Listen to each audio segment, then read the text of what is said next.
Real haunted murders that still terrify investigators. The latch on the Harper farmhouse door lifted by itself. Detective Laura Pierce froze mid-step, breath fogging in air that shouldn't have been this cold in August. Her flashlight shook across the entryway as the brass tongue of the lock hovered, cocked, waiting. A whisper brushed her left ear, so close it moved a strand of hair. "Don't let him back in." No one stood beside her, yet small dusty handprints pressed into the inside of the door, one after another, as if tiny palms were pushing from outside the world and into this room. Laura's radio hissed a rush of static, then died to a thin, steady tone like a hospital monitor. The old mantel clock across the living room, its face cracked, its hands rust-stopped, pointed to 3:17. She clicked the latch down with a firm snap, forcing her nerves to listen to training. Then, from the back hallway, a pantry door eased open, and a smell like damp linen drifted out. The house felt as if it had inhaled and refused to exhale. 2 months earlier, this place had become a headline in Ashfield, Ohio. Mail piled on the porch. A neighbor dialed the sheriff after the dog barked for a full night, then went silent. The official report was cautious, clinical. The town whispered a different story. Officers walked out shaking, talking about cold spots that moved like a person, and a woman crying on the stairs when no one was there. One deputy said he heard someone humming "You Are My Sunshine" from behind the locked pantry and never came back for his next shift. Laura didn't believe in haunted houses. She believed in evidence bags and call logs. She transferred in from Columbus when the case stalled, took the file others quietly slid away from, and drove out under a lid of gray sky and flattening wind. The farmhouse sat past a dead oak and a tricycle rusting in tall grass. From the driveway, she felt a low hum in her bones, like standing too close to a live wire. Inside, every family photo in the hall hung slightly crooked, each face tilted toward the front door as if listening. Library receipts lay by the couch. On the coffee table, Laura found a narrow notebook labeled Emma in purple marker. The first page was a dog. The second page was a square house with no windows. The third page held a sentence printed in careful block letters. "He comes back when the door opens by itself." Laura's thumb paused on the paper. Her phone buzzed. Unknown number. A photo filled the screen. The front door of this house, taken from the porch minutes ago. In the glass reflection, behind Laura's shoulder, a man's outline stood where only empty air should be. "Pierce, status?" her sergeant asked over the radio, voice broken by static. She swallowed. "Inside, checking movement." She didn't add, "He's in the picture with me." The temperature fell another 5 degrees. The pantry door, 3 rooms away, creaked wider. Laura pointed her light down the hallway. The beam thinned, as if it entered fog she couldn't see. A child's whisper came from the dark, closer than before, urgent and breathless. "Don't let him back in, please." The front latch lifted a second time, slow and deliberate. Laura took one step toward it, one toward the hall, torn between the warning and the thing that wanted entry. The floor under her boot vibrated like a phone on mute. From the pantry, something made a sound like a fingertip sliding across wood. Then, 3 soft knocks from the inside of the door beside her knee. The 3 knocks rattled the wood, slow and deliberate, like something trying to remind Laura she wasn't in control. She stepped back, her pulse hammering. The farmhouse was utterly still, yet the sound reverberated through her bones. She raised her flashlight and swung it down the hallway toward the open pantry. The beam dimmed as though swallowed. In the haze, she thought she saw a shape crouched low, too tall to be a child, too thin to be a man. But when she blinked, the doorway was empty. Laura's radio clicked alive again. A man's voice this time, low, distorted, almost like a growl. 3:17. The static hissed and died. She knew she needed air. Crossing the living room, she yanked the curtains open. The night pressed against the glass. No porch light glow, no neighbor's house, just darkness, thick and endless. But then she realized the reflection in the window didn't match her movements. The figure standing behind her in the glass lingered when she turned. Laura dropped the curtain, heart sprinting, and steadied herself. She forced her focus back to the case file in her bag. That's why she was here. Evidence, not imagination. The Harper file was sparse. Bare-bones notes, vague statements. But the deputy who quit had scrawled a warning on a yellow sticky note. Don't look at the mirror in the upstairs hall. The handwriting shook, as though written in haste. Taking a breath, Laura climbed the staircase. Each step groaned like something shifting awake. Upstairs smelled different, sweet rot, like overripe fruit. She passed a bathroom, a child's room with toys still scattered, and then came to the hallway the note described. At the far end, a tall old mirror leaned against the wall. Its frame was cracked, glass warped with time. She lifted her flashlight, expecting dust and her own reflection. Instead, she saw the Harper family standing together. Mother, father, children, even the dog, silent and still. Their faces were pale blurs, eyes wide, staring not at her, but at something behind them. The reflection rippled. The father's mouth opened, though no sound came out.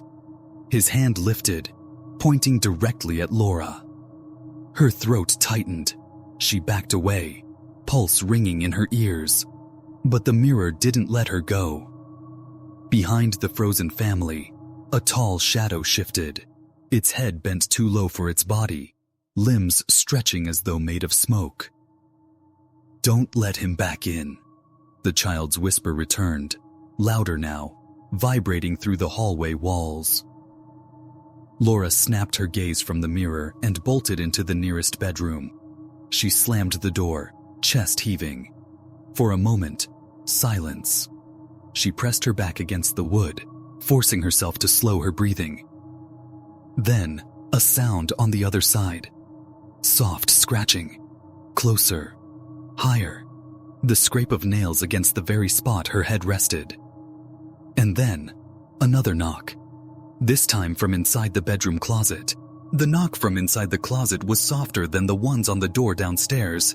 Hesitant, almost testing, but it sent Laura's body rigid. She raised her flashlight and forced her feet forward. The beam cut through the dust in the air, lighting up the narrow closet door. It looked ordinary, just a strip of faded wood with a loose handle. But the sound came again.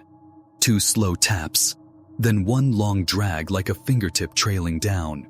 Her radio hissed alive, and this time it was a child's voice. He's already in here.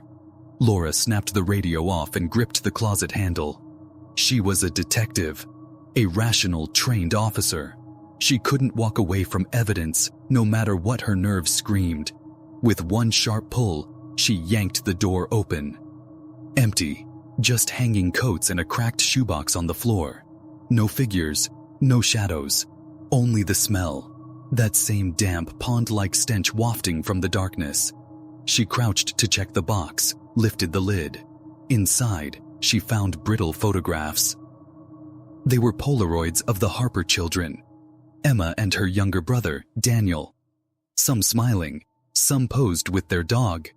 But halfway through the stack, the images changed. The children weren't looking at the camera anymore. They were looking past it, eyes wide with fear. One photo showed Emma pointing toward the front door. Another showed Daniel covering his face. The final photo was too dark, blurred, but Laura could make out a figure, tall, bent, with arms that seemed to stretch beyond the frame. Laura shoved the photos back into the box, heart hammering. That's when the closet door swung shut on its own, slamming with such force the frame cracked. She stumbled back, nearly dropping her light. The radio clicked on again, though she hadn't touched it. A man's voice came through, low and dragging each word. 3:17. He comes. The flashlight flickered and died. Laura smacked it against her palm until the beam returned, But now the bedroom was colder, her breath clouding thick in front of her. She backed toward the door. The scratching began again, only louder, this time running across the walls of the entire room. Desperate to escape, she pulled the door open, only to freeze. The hallway outside was no longer empty. Every family photo on the wall had fallen, frames scattered across the floor. At the far end, the mirror still leaned, but the Harper family was gone. Only the tall, bent shadow remained, its head turning slowly toward her as though it had been waiting. Laura's instincts screamed to run. She stumbled down the stairs 2 at a time, her boots clapping on the warped wood. In the living room, the front door latch rattled again, rising slowly on its own. The child's whisper returned, urgent now, echoing through every room. "Don't let him back in, please." Laura lunged forward, slammed the latch down, holding it with both hands. The door shook against her grip, as though something on the other side was pushing hard to enter. Her muscles burned, but she pressed all her weight against it. Then, silence. The pressure vanished. Laura turned, chest heaving, her back still against the door. The living room was dark and still. For a brief second, she thought it was over. But then she saw it, etched into the mantel clock's face, carved fresh into the cracked glass by something sharp.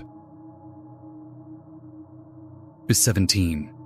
And beneath it, new words scratched deep into the surface. "Let me in." Laura's hand slipped from the clock as if it had burned her.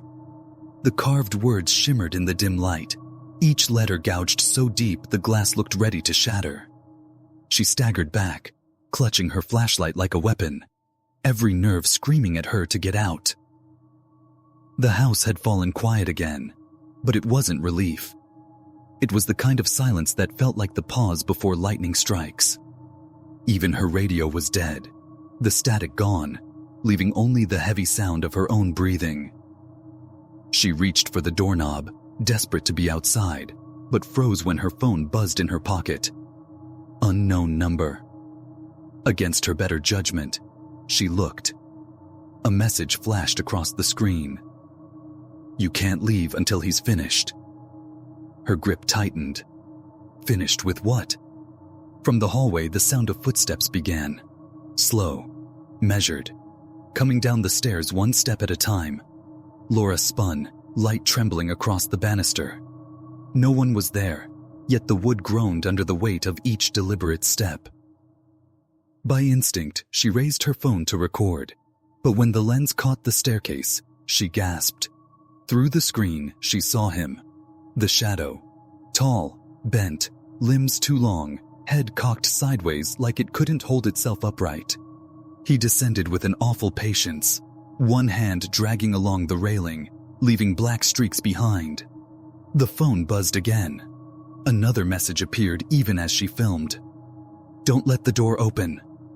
The latch at her back rattled violently, jerking as though someone, or something, was throwing their entire weight against it from the other side.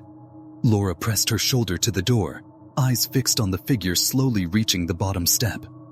The air dropped 10 more degrees. Her breath puffed out like smoke, trembling.